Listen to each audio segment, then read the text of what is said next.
దోశ కోసం అయితే ఇప్పుడు నేను నైట్ ఏం నానబెట్టుకున్నానంటే సగ్గుబియ్యం ఒక చిన్న గ్లాసు అండి, ఒక చిన్న గ్లాసుడు మినపగుడ్లు అండి, తర్వాత ఒక 2 స్పూన్లు వరకు మెంతులు వేసానండి, తర్వాత అంటే చిన్న గ్లాసుడు మినపగుడ్లు, ఒక చిన్న గ్లాసుడు నేను సగ్గుబియ్యం వేసుకున్నాను, పెద్ద సగ్గుబియ్యం అనమాట, అవి నానబెట్టుకున్నాను. తర్వాత అనమాట మనం మినప్పప్పుకి డబుల్ కదా మనం మరి బియ్యాన్ని వేసుకోవాలి, ఆ బియ్యం అనమాట నేను చిన్న గ్లాస్తో డబుల్ వేసుకుని నానబెట్టుకున్నాను. నైట్ నానబెట్టేసి పొద్దున్న వరకు ఇలాగ ఉంచేసాను, ఫ్రిడ్జ్లో పెట్టలేదు, బయటే వదిలేసాను.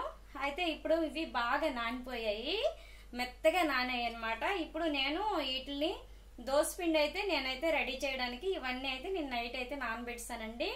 కావాలంటే మీరు లైట్గా ఇంకా శనగపప్పు కూడా వేసుకోవచ్చు, ఒక 2-3 స్పూన్ల వరకు శనగపప్పు వేయచ్చు, కానీ నేను వేయలేదండి. వేయకపోయింది ఎందుకు చెప్పడం, కానీ ఒక్కొక్కసారి వేస్తాను ఒక్కొక్కసారి వేయను. రాత్రి అయితే వేయలేదు మరి నేను దీంట్లో, ఇలాగైతే నానబెట్టాను, బాగా నానిపోయి ఇగో ఇప్పుడు పొద్దున్న నీట్గా కడిగేసాను నీళ్ళు వేసి. వీటిని అయితే ఇప్పుడైతే నేనైతే దోసపిండి అయితే తయారు చేస్తానండి దోశలు వేయడానికి అనేసి. మరి అంటే ప్రతిదీ మీరు ఎందుకు ఇలా చెప్తున్నారు అనేసి మీరు అనుకోకండి. కొంతమంది ఎవరైనా రాకపోయిన వాళ్ళు ఉంటే ఒకవేళ నేర్చుకోవడానికి అవకాశం ఉంటుంది కదా అనేసి మాత్రమే చెప్తున్నానండి నేను. కాకపోతే దోసపిండి చేసుకోకపోవడం రాకపోయిన వాళ్ళు అంటూ ఎవరు ఉండరు, అందరికీ వస్తుంది. కానీ చెప్పడం అయితే నేనైతే ఇలా చెప్తున్నానండి. మీరు ఒకవేళ చేసుకోవాలనుకుంటే దోసపిండి అలా చేసుకుంటే ఒక 3-4 రోజులు కూడా మనం ఒక డబ్బాలో వేసేసి ఇలాగా దోసపిండి రెడీ చేసి 3-4 రోజుల వరకు కూడా ఒక డబ్బాలో వేసి ఉంచుకుంటే, ఫ్రిడ్జ్లో ఉంచేసుకుంటే మూత పెట్టేసి మనం ఇంకొక పావు గంట ఒక 20 నిమిషాల్లో దోశ చేస్తామన్న టైంలో బయట తీసి కొంచెం కప్పులో తీసి పెట్టుకొని అందులో కొంచెం వాటర్ కలుపుకొని మనకు తగినంత సాల్ట్ వేసుకొని మనం దోశ వేసుకోవచ్చండి.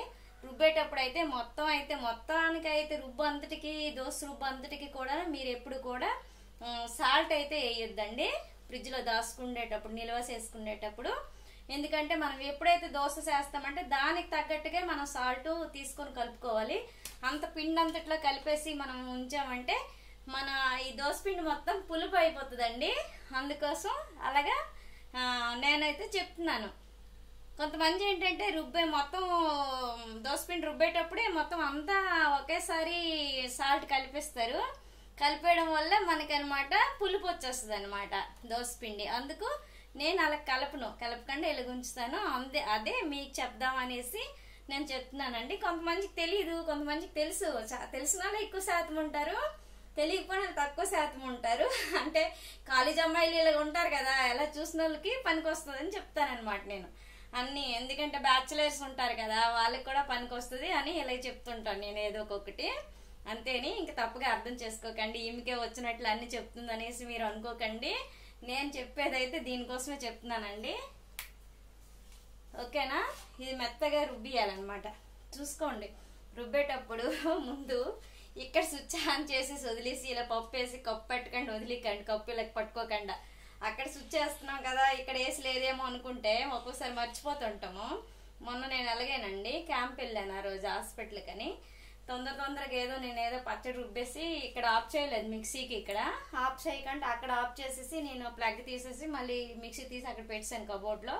మా పాప ఏం చేసింది, ఇంకా ఇక్కడ చూసుకోలేదు మిక్సీ దగ్గర, ఇంకా అక్కడ స్విచ్ ఆన్ చేశాక ఇక్కడ నేను కప్పు మీద చేసేసి ఇది పట్టుకొని తిప్పుతాను అనేసరికి అలా ఈ ఆన్ బటన్ చూస్తటికి ఆన్ అయిపోయింది.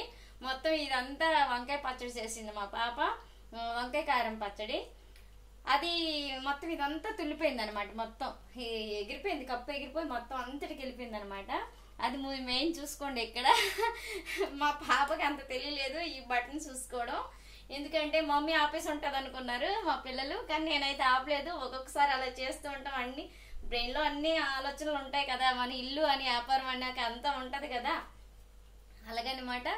కొంచెం టెన్షన్ టైంలో, కొంచెం టెన్షన్ టైంలో ఇలాంటివన్నీ గుర్తుండవు కదా, అక్కడ బంద్ చేసేస్తాం, ఇక్కడ బంద్ చేయము. అదేంటంటే ఈ కప్పు ఇలా పట్టకుండా మనం సరేలే ఇది అవుతుందిలే అని అక్కడ ఆన్ చేస్తాము, ఇక్కడ ఇలా ఆన్ చేయకముందే ఇది ఆన్ చేసేమంటది, అప్పుడు అందరికి తెలిపోద్ది అనమాట. అలా చూసుకొని కొంచెం ఇదైతే చేసుకోండి.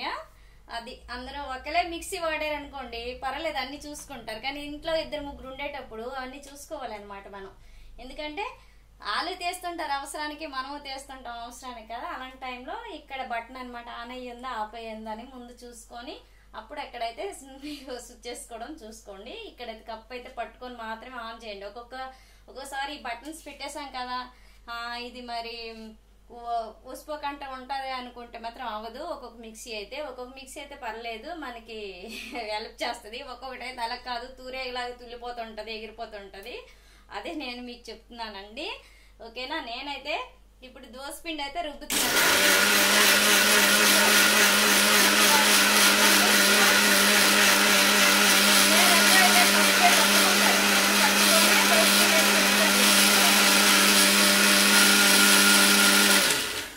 ఎప్పుడైనా సరే నేను కప్పు వదలండి. కప్పు అయితే ఇలా పట్టుకొని ఇక్కడైతే బటన్ అయితే ఆన్ చేస్తాను.